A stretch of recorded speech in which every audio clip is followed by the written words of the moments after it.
altamente refratários aos diferentes tipos de tratamento existentes. Este ano, biólogos portugueses conseguiram reproduzir pela primeira vez em cativeiro o cavalo marinho de focinho comprido. Uma boa notícia para a conservação da espécie de águas temperadas que habita a Ria Formosa e que está atualmente em declínio. É já a quinta geração a nascer nos pequenos tanques do centro do Ramalhete.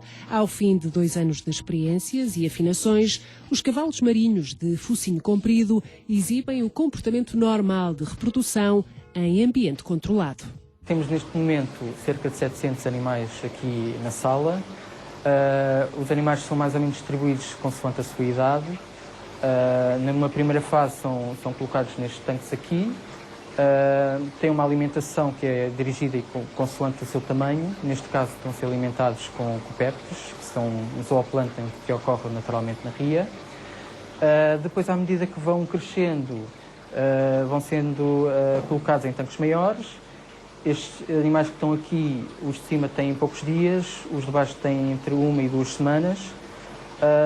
São os animais que vão sendo mantidos aqui. Há também as tarefas diárias de a limpeza dos tanques, de alimentação também inclusive. Depois, numa segunda fase, vêm para estes tanques maiores. Estes bichos aqui já têm mais de 1 mês de idade. Aqui já também são alimentados com uma presa diferente, são alimentados com visidáceos, que também são os crustáceos que também ocorrem na ria. E depois, numa última fase, são colocados em tanques maiores, devido à sua necessidade de espaço. E em que depois se tornarão mais tarde reprodutores para continuar o ciclo que nós pretendemos. De Faro para o resto do mundo, a infraestrutura da Universidade do Algarve, gerida pelo Centro de Ciências do Algarve, é também o berço de cavalos marinhos certificados. Alguns exemplares têm como destino aquários públicos como o Virginia Aquarium and Marine Science Center nos Estados Unidos ou o Shanghai Ocean Aquarium. Com esta doação evita-se a recolha de animais selvagens, condicionada pela Convenção Internacional CITES. A maioria das espécies do género Hippocampus apresenta estatuto de proteção vulnerável ou em perigo no livro vermelho das espécies do IUCN.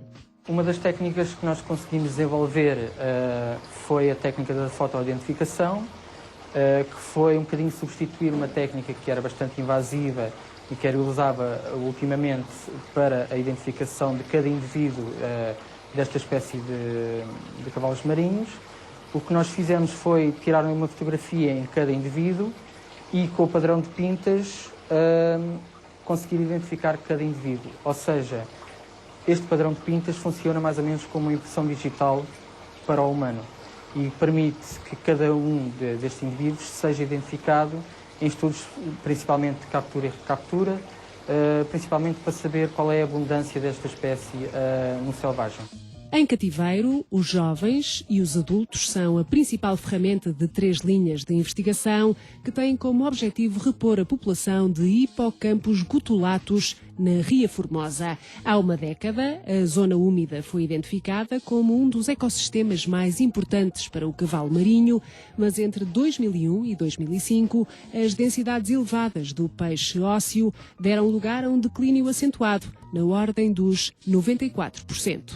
Aqui temos dois indivíduos de cavalo marinho. Temos o macho que está aqui, com a sua bolsa, ou marsúpio, que eu falei há pouco. É aqui nesta bolsa que se dá então a transferência dos ovos, a eclosão dos ovos e depois, por movimentos de bombeamento, os ovos são expelidos para o meio. Do outro lado tenho uma fêmea de cavalo marinho. Como podem ver, não tem a bolsa, ou marsúpio, que é exclusivo dos machos, e é geralmente um bocadinho mais, de tamanho um bocadinho menor em comparação com o macho. O que acontece na altura da reprodução é que existe uma espécie de dança que é bastante característica nesta espécie e na maioria das espécies de cavalos marinhos. O que acontece é que existe uma sincronização dos animais na coluna d'água. Depois, na altura da transferência dos ovos, eles ficam frente a frente. A fêmea, então, introduz os ovos no marsúpio e depois há a separação dos bichos para continuar então essa tal dança que continua durante algumas horas. É uma espécie muito vulnerável pelas suas características comportamentais, biológicas. Um dos fatores é, portanto, a reduzida mobilidade. Portanto, as barbatanas que o cavalo marinho tem e que são os motores da locomoção, um dos motores da locomoção dos peixes, são de muito pequena dimensão. Por exemplo, o cavalo marinho desloca-se na vertical, não é? Ao contrário da maioria dos peixes que se desloca na horizontal, não é? Segundo o eixo antero-posterior. Portanto, o cavalo marinho está normalmente com esta posição vertical. Não tem barbatana caudal, tem uma barbatana dorsal bastante reduzida, as peitorais também muito reduzidas. Portanto, desloca-se, apesar de poder realizar movimentos com alguma brusquidão, são sempre movimentos de pequena amplitude. E quando os realiza, despende muita energia e depois normalmente isso está associado a períodos de descanso. Daí a importância de existirem macroalgas ou plantas aquáticas nos fundos de baixa profundidade, onde ocorre a espécie. As pradarias de ervas marinhas fornecem refúgio e alimento a invertebrados e peixes, mas tendem a desaparecer da costa portuguesa. Uma das ameaças mais comuns é a utilização de artes de pesca de arrasto para a colheita de bivalves. Imagino os cavalos marinhos estão no seu habitat de se passar uma rede de arrasto ou qualquer outra forma que impacte diretamente com os indivíduos. Eles não têm capacidade para se afastar, como outros peixes têm, não é? Que rapidamente escapam, porque têm uma capacidade muito forte de acelerar e de escapar. Eles não têm, são muito vulneráveis.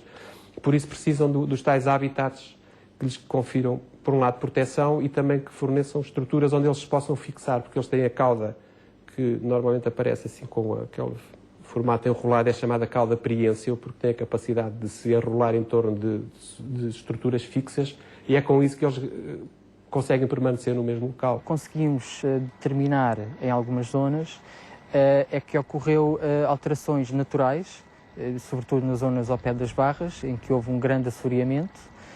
Esse assoreamento que foi destruir completamente o habitat dos cavalos marinhos, mas aí está, é uma ocorrência natural.